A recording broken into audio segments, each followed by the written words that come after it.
بسم اللہ الرحمن الرحیم. بَأَنذِرْ بِهِ، اب ذرا خیال کرنا ہے، بَأَنذِرْ بِهِ یہ تخویف اخروی ہے. اچھا ماشاءاللہ. کہتا ہے کہ اللہ کی رحمت برس رہی ہے، موسم بھی سہانا ہے، آج اسپیکر بھی ٹھیک چل رہا ہے، اس خوشی میں حلوہ ہونا چاہیے.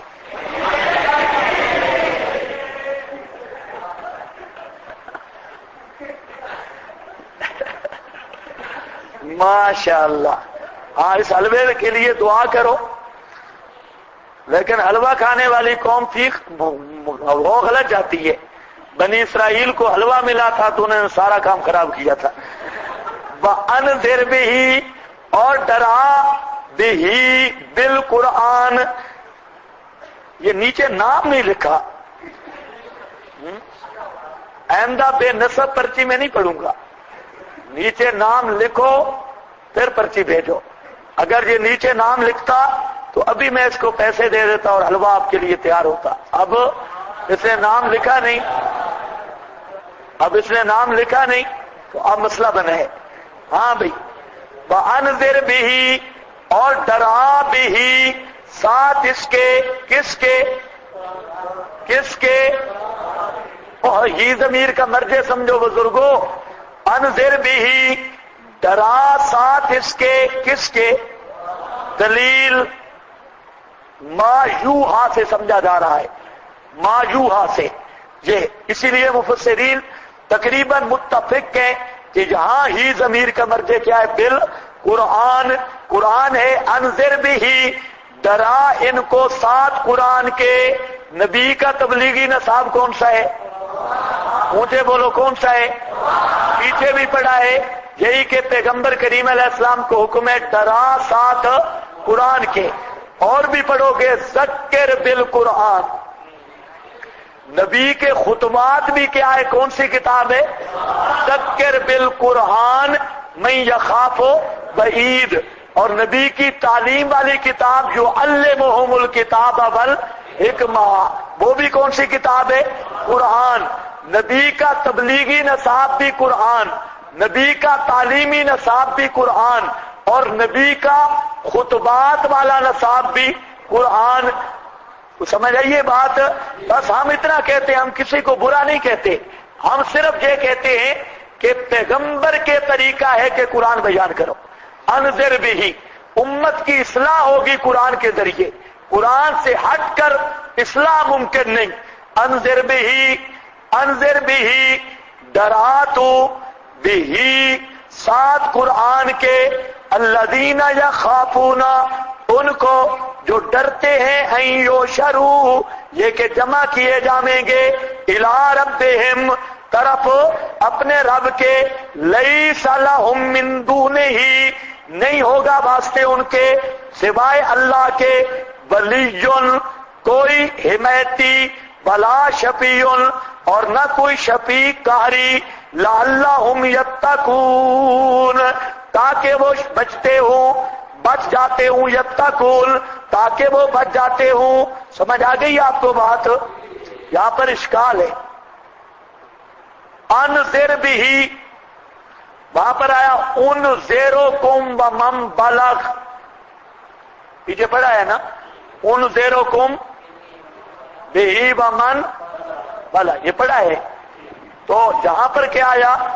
انذر بِهِ الذین یخافون ان یحشروا الی ربہم ڈرا ان کو اس قرآن کے ذریعے جو ڈرتے ہیں کہ جمع کیے جائیں گے الی ربہم اپنے رب کی طرف. یہ کیا مطلب ہے؟ اگلا جو جملہ آ رہا ہے لیس لہم من دونہ ولی ولا شفیع ان کے لیے کوئی ولی بھی نہیں ہوگا، شفیع بھی نہیں ہوگا. اشکال یہ ہے کہ اگر ان سے مراد ہے مومنین تو آگے بات نہیں بڑھ رہی. لیس لہم من دونہ ولی ولا شفیع. مومنوں کے سفارشی ہوں گے یا نہیں ہوں گے؟ شفاعت کو مانتے ہو یا معتزلہ ہو؟ شفاعت تو ہوگی، شفاعت بالاذن، لیکن یہ عبارت نہیں بن رہی. اور اگر اس سے مراد مشرکین تو یہ نہیں بنتا یخافون ان یحشروا الی ربہم. اشکال سمجھ آ گیا ہے؟ یہ زبردست اشکال ہے، معمولی اشکال نہیں، اور علماء نے بڑا زور لگایا اس اشکال کو حل کرنے کے لیے. ہاں جی، اشکال تو سمجھ آ گیا یا پھر دوہراؤں؟ اشکال سمجھ آیا ہے تو جواب سمجھ آئے گا، اور جن کو اشکال ہی نہیں ہوا تو وہ ان کی خیر صلاح ہے، کوئی مسئلہ نہیں. تو اب جہاں پر بعض مفسرین چلے گئے کہ مشرکین مراد ہیں. کون مراد ہیں؟ مشرکین. انہوں نے دیکھا اگلا لفظ لا شفیعن ولی ولا شفیعن، انہوں نے کہا مشرکین. ان پر اشکال ہوا مشرکین مراد ہیں تو مشرکین تو قیامت کے قائل ہی نہیں، مشرکین مکہ تو قیامت کے قائل نہیں ہیں، تو پھر ڈرتے ہیں یخافون ان یحشروا الی ربہم، تو پھر ڈرنے کا کیا مطلب ہے؟ جب قائل ہی نہیں تو ڈرنے کا کیا مطلب ہے؟ اس کا مفسرین نے جواب دیا کہ درجہ امکان تک مشرکین بھی قائل تھے. درجہ امکان تک مشرکین بھی آئے گا. بالا ارددت الی ربی لاجدن خیرا منہا منقلبا، وہ سورۃ الکہف میں کہ مشرکین کو بھی اتنی بات آ گئی تھی نبی پاک کی دعوت سے، وہ مسئلہ بظاہر مانتے نہیں تھے لیکن اندر اندر سے انہیں ڈر لگا ہوا تھا قیامت کا مشرکوں کو بھی، اور وہ بھی امکان کی حد تک وہ بھی مان چکے تھے. اس کی مثال ہے جیسے آپ کے بزرگ توحید بیان کرتے ہیں، اب خطرہ مشرک ہونے کا اندر اندر سے بریلوی بھی محسوس کر رہے ہیں. اس لیے اب جو نئی عبارتیں ابھی میں سنا رہا تھا زور کے بعد، تو ان سے پتہ چلتا ہے کہ یہ بھی محسوس کر گئے کہ ہمارا پہلا مذہب ٹھیک نہیں، اس لیے اب بولیاں بدل رہی ہے. تو نبی پاک نے اس انداز میں دعوت دی کہ مشرکین عرب وہ مانتے تو نہیں تھے لیکن اندر اندر سے یہ کھٹکا ان کو لگ گیا تھا کہ کہیں لگتا ہے قیامت آنے والی ہے.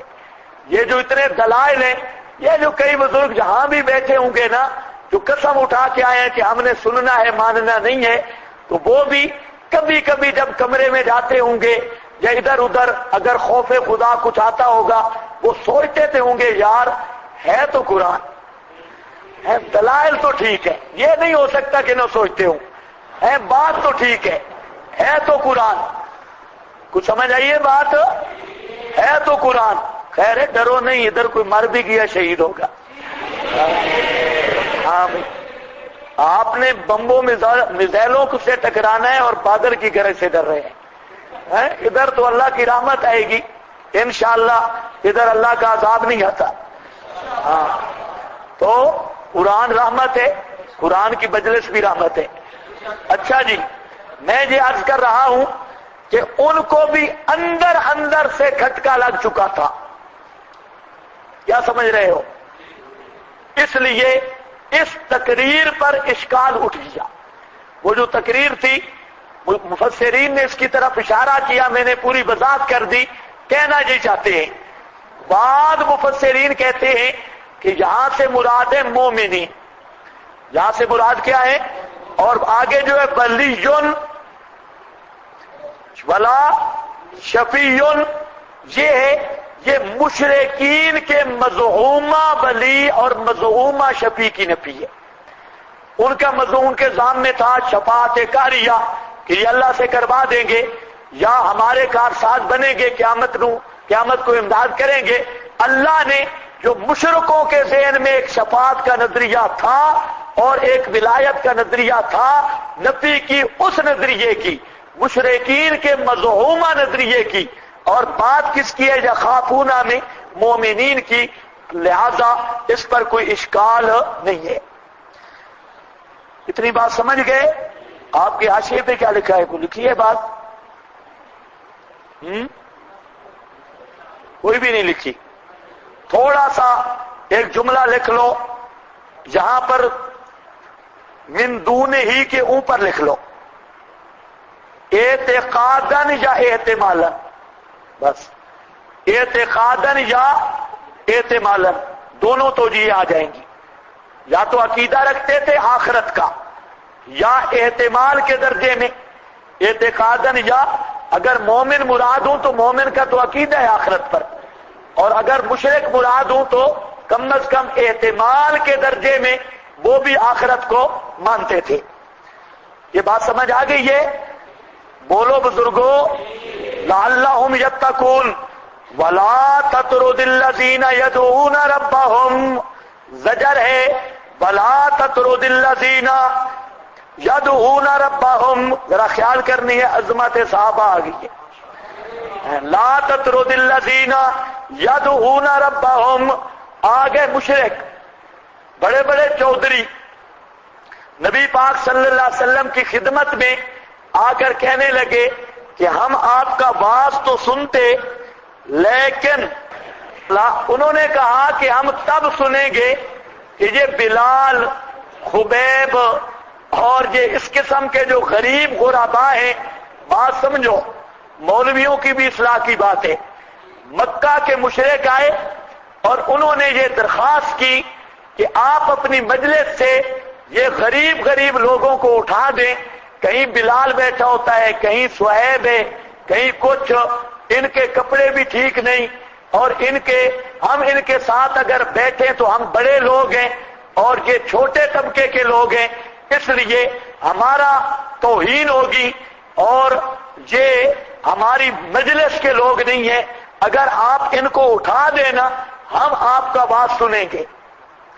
نبی پاک صلی اللہ علیہ وسلم کے ذہن مبارک میں یہ خیال آیا کہ یہ بلال، صہیب، یہ تو ہیں ہی میرے اپنے، ان کے تو کوئی ٹکڑے بھی ہو جائیں تو یہ مسئلہ نہیں چھوڑتے، تو اس لیے ہو سکتا ہے کہ یہ چودھری صاحبان بھی مسئلہ مان لیں، اور ابو جہل جیسا آدمی اور یہ بڑے بڑے آدمی یہ اگر مسئلہ مان لیں تو اس میں اسلام کو فائدہ ہوگا اور توحید و سنت کی اشاعت کی راہیں کھلے گی، اور اس میں اسلام کو مالی قوت بھی مل جائے گی اور افرادی قوت بھی مل جائے گی۔ اس لیے آپ کے ذہن مبارک میں یہ بات آئی کہ جو میرے صحابہ وہ تو ہیں ہی اپنے، وہ محسوس بھی نہیں کریں گے تو دوسروں کو دعوت کا موقع مل جائے گا، بس اتنی بات آئی۔ اللہ نے فرمایا لا تطرد الذین، لا تطرد الذین، نہ اٹھانا، الذین، نہ دھتکارنا، طرد کا لفظ بولا، حالانکہ طرد وہاں تھا نہیں، طرد کا معنی نہ دھتکارنا، الذین یدعون ربہم، ان کو جو پکارتے رہتے ہیں اپنے رب کو، بالغداۃ والعشی، صبح بھی شام بھی، علی الدوام، یریدون وجہہ، سبحان اللہ، یریدون وجہہ، اس پکار سے ان کا مقصد کیا ہے؟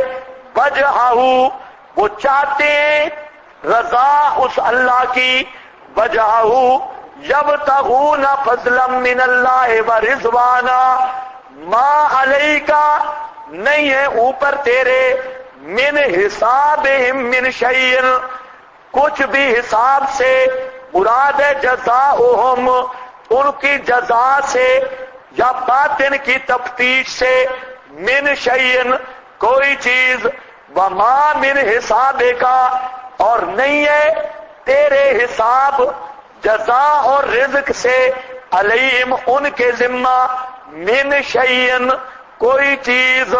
آگے ذرا خیال کرنا ہے، فتطردہم فتکون، یہاں دو لفظ آ رہے ہیں، فتطردہم فتکون، پیچھے بھی دو ہیں، ایک ہے لا تطرد، یہ نہیں ہے، اور ما علیک من حسابہم، یہ نفی ہے۔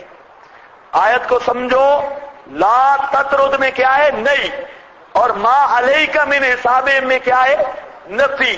آگے دو فا آ رہی ہے، فتطردہم، یہ جواب ہے نفی کا، فتکون یہ جواب ہے نہیں کا، یہ جواب ہے نہیں کا۔ اب اس کو ملا کے معنی کر رہا ہوں، پتہ نہیں کئی کو تو سمجھ ہی نہیں آیا۔ پیچھے کتنی چیزیں ہیں؟ دو، ایک ہے نہیں لا تطرد، اور دوسری کیا ہے؟ نفی ما علیکا من حسابہم من شیء، یہ نفی ہے۔ آگے دو آ رہے ہیں فتطردہم اور آگے فتکونا، یہ فتکونا لگ رہا ہے نہیں کے ساتھ، لا تطرد کے ساتھ، اور فتطردہم یہ لگ رہا ہے ما علیکا من حسابہم کے ساتھ۔ اب ذرا اس پر معنی کرو، لا تطرد الذین یدعون ربہم بالغداۃ والعشی فتکون من الظالمین۔ فتکون من معنی اس طرح کرنا ہے، اور ما علیک من حسابہم من شیء وما من حسابک علیہم من شیء فتطردہم۔ اب معنی کرو تو اب معنی بنے گا، وہ ادھر لگ رہا ہے جی ادھر۔ ایک توجیہ مفسرین نے یہی کی، مطلب کیا ہے کہ جب ان کو ان کے حساب سے تیرے ذمہ کچھ نہیں، تیرے حساب سے ان کے ذمہ کچھ نہیں کہ تو ان کو دھتکار دے، کہ تو ان کو بھائی دھتکارے تو تب کہ ان کی کوئی چیز تیرے ذمے ہو، تیری کوئی چیز ان کے ذمہ ہو۔ جب تیرا کوئی حساب ان کے ذمہ نہیں، ان کا کوئی حساب تیرے ذمہ نہیں، کہ پھر آپ کیوں دھتکاریں؟ یعنی آپ نہ دھتکاریں کہ دھتکار دیں، مانا یہ کرنا ہے فتطردہم کہ دھتکار دیں، اور لا تطرد الذین ان کو دھتکارنا نہیں، اگر دھتکارا فتکون من الظالمین کہ ہو جائے گا تو ظالموں سے۔ بعض نے یہ توجیہ کی، اور جو مشہور توجیہ ہے چلو اسی کے لے لو، پتہ نہیں کس کو یہ سمجھ آئی ہوگی یا نہیں۔ ما علیک من حسابہم من شیء، نہیں ہے اوپر تیرے ان کے حساب سے کوئی چیز، اور نہیں ہے تیرے حساب سے علیہم اوپر ان کے کوئی چیز، فتطردہم اگر تو نے ان کو دھتکار دیا، فتکون من الظالمین تو ہو جائے گا تو ظالموں سے، ہو جائے گا تو ظالموں سے، اگر تو نے اٹھا دیا ان کو ہو جائے گا تو ظالموں سے۔ اس توجیہ پر کوئی معنی مزہ نہیں کر رہا، جو پہلی توجیہ میں نے کی اگر سمجھ آ جائے معنی بنتا اس پر ہے۔